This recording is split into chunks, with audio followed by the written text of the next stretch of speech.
Welcome, Devil Sniper here, and today I'm bringing you episode number 28 of our career mode with West Ham United. I decided to bring the episodes forward because I just physically couldn't wait. So that aside, let's get into today's episode. So we're starting off with our scout returning. The question is, where do we send him? We need to know, we need to make that decision today. Is it Mexico? Is it Holland? Is it Italy in the search of the new Boniperti? Do we send him to Argentina to try and find a new Gabs? You tell me where we send him. Somewhere that's not really renowned for, or somewhere where players don't always come back from. So perhaps not the likes of China, perhaps Australia, perhaps Norway, perhaps Iceland, Denmark, somewhere like that. Let's bring back a fantastic player, and hopefully with an easy name to pronounce. So the youth squad is looking fantastic, and Martinho Consal is at the perfect time to sign him. He's hit 16. We can sign him. And that's exactly what we're going to do. We're going to sign this lad because he looks ridiculous. I think he's going to be the most underpowered CDM in the world. But I think if he can have a CM position or a CAM position,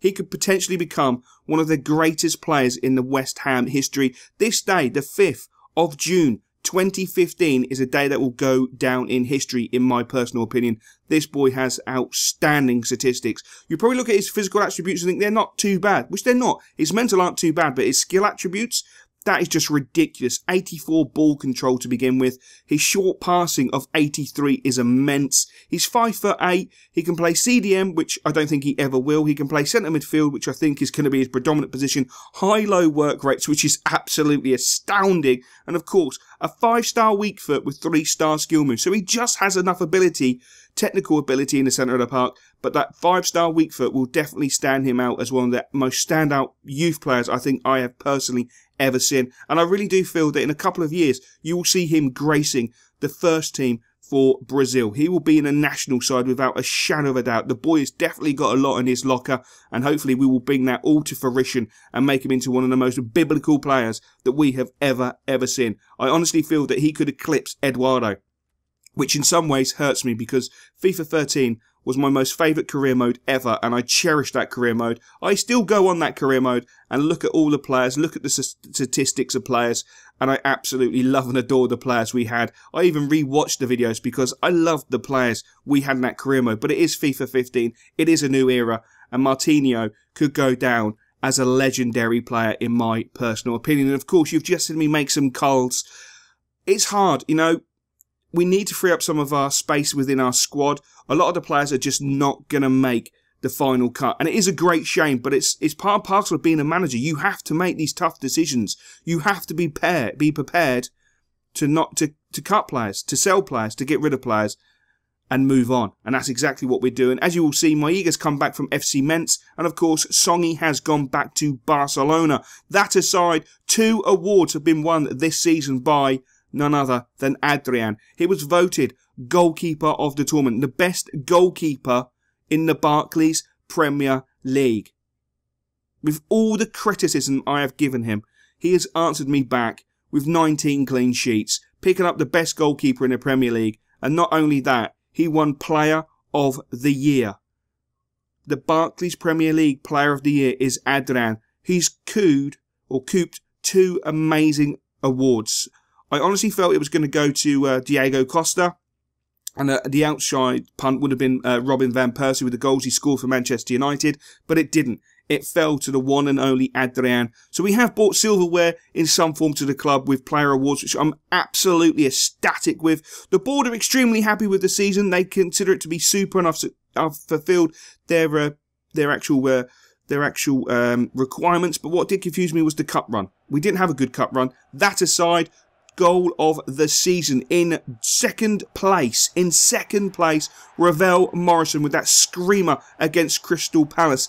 And in joint first place, yes, joint first place, the first one up is of course Kare with an absolute screamer against Liverpool. Some nice build-up play, and then he unleashes a shot sent from hell. Absolutely beautiful. And of course, also in joint first place, the beautiful, mercurial, Cockney genius Mark Noble, outside of the right foot, top corner against Manchester City. And the manager's goal of the season?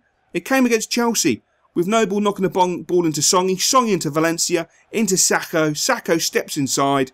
That, for me, is a beautiful, simplistic passing goal that I enjoyed immensely. It was a great goal, a great season. We will be doing goal of the season next year. And of course, at the end of this season, I should say next year, at the end of this season, and I will be doing it in a better fashion. I'm glad that I got it out of the way and had a crack at doing it, but I feel that I need to improve it, and that's what we will be doing, and I will be better preparing myself for the end of this season, and of course, goal of the season. Now, we can see that Zuzek has joined our club, and of course, Carlton Cole unfortunately has gone to Sunderland, but of course, we have bought in Bakary as well. So we have made 2 signings, which is fantastic. They will be revealed. I was going to say unveiled, revealed shortly on the 5th of July. So if you are about, go down to the club shop. They will be there to sign autographs, sign shirts, etc. Get in there, meet the boys because they're excited to be at the club. And of course, we're going to have a quick look at that youth squad again, because I tell you what, the youth squad is actually coming in thick and fast. I didn't realise in the pre-season or the end of the season stroke pre-season, we would get so many reports from the youth squad, which I'm really happy with, because it's nice to see. As you would have seen, we just loaned out one of our youngsters to get him out, get some games under his belt. QPR coming from Maiga, and he's a player that I'm not interested in any way, shape or form. And if I can get some cash for him, I'll be extremely happy. So I do go back to Queen's Park Rangers and say, come on, give me 4.2 mil. And you can have him. They come back and say, look, we'll settle on 4 mil. That, to me, is an absolute diamond deal. That's 4 million quid, minus the cut that the board have to take for expenses, etc. So they tell me. And we will have a few quid in the back pocket, which I'll be extremely happy with, because that gives us a little bit more buying power in the transfer market. Of course, Real Betis come in and offer some silly money for Enner Valencia. There is no way that Enner Valencia is leaving our club. That is just ridiculous. Ravel Morrison sends me a text message asking if he can have some more money. That to me is a give me. That is an absolute give me. He was my player of the season. He didn't score my favourite goal of the season, but he did get 2nd place, or I suppose 3rd, with the 2 being joint first. 3rd place in goal of the season. He had a fantastic season. He's more than worth the additional 1 year on his contract and 40 grand a week. And of course, I will be making him crucial, because to me, he is crucial to what we are going to be doing with this career, where we're going to go with this team. I feel that he can grow and become one of the greatest players in our history. That is the way I feel about the lad, and hopefully he will live up to my expectations. The transfer list. This is not the official 100% completed transfer list, but this is near as damn it, minus about, I think, 4 players, maybe 5 players that you guys have added over the last few days, which I will be building into episode 29, in which we will also see the final transfer list. But I think it's interesting to see some of the players you have recommended. There are some absolutely mental players. One that does take my eye and might shock you is Daniel Bentley. He plays for Southend. He's a goalkeeper who was actually linked with West Ham during the transfer window. I think there was about 94 players linked, including Antonio Rudiger, which he looks pretty damn awesome. Fabian Delph, a player that was recommended, and I didn't realise what statistics he had.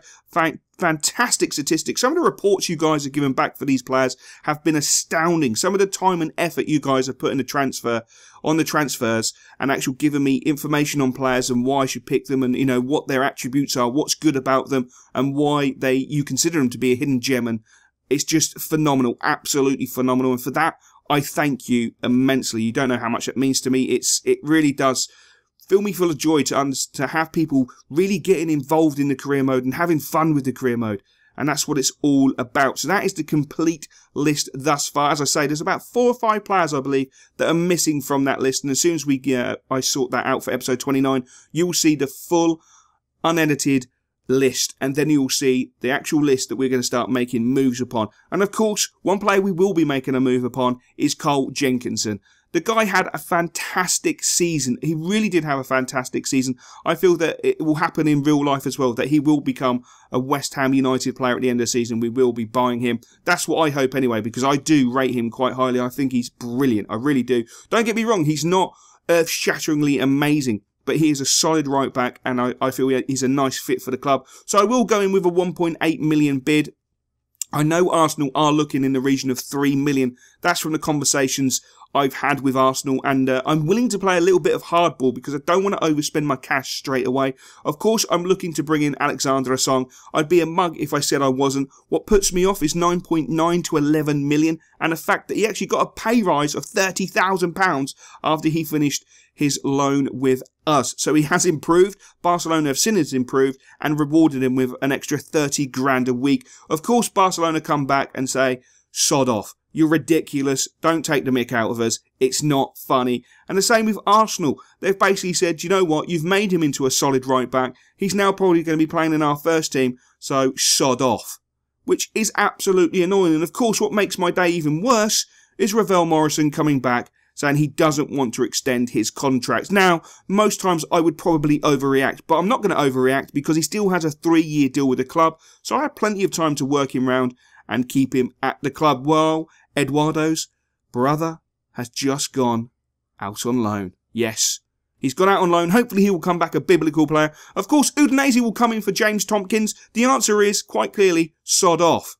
So I'm going to try and get Jenkinson because I do feel that he is a fantastic player and he's a perfect fit for the club. But I'm going to try and do it in a sneaky fashion. I'm going to up my bid. I'm going to go in with 3-ish million because I don't think he's worth too much more than the 2.4, if I'm honest. But that's because I'm trying to be tight. I want to be tight. I don't want to give him too much money. They've obviously reviewed it and they've come back and said Jenkinson is worth 6 million quid. Now we do have a budget that is round about 16 million, but 6 million off that is a lot of money. It doesn't really give me enough room to manoeuvre to where I want to manoeuvre to. Of course, we do have a friendly. I'm not interested in friendlies. I'm even thinking about in next season, not even including the friendlies, because they don't interest me. They hinder me. Now, Ali Bamba, who did only have 2 months remaining on his contract, got a 5-year deal, and they've set his value between 12.5 to 19.5 million pounds. This is not the conversation I had with FC Metz because this deal was put in place with Maiga. Maiga went on loan there knowing that we could pick up Ali Bamba on a cheap deal. FC Metz, on the other hand, have gone completely against that deal.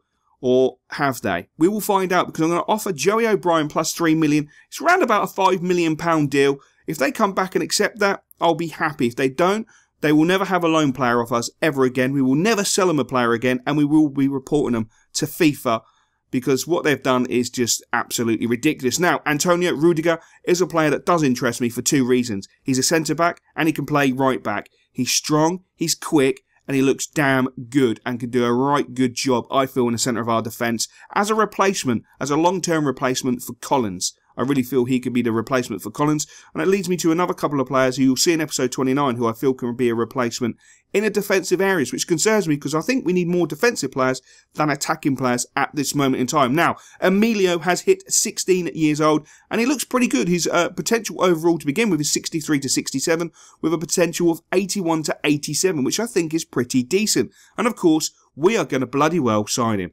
Simple as that. The boy looks pretty good. His potential statistics look pretty impressive.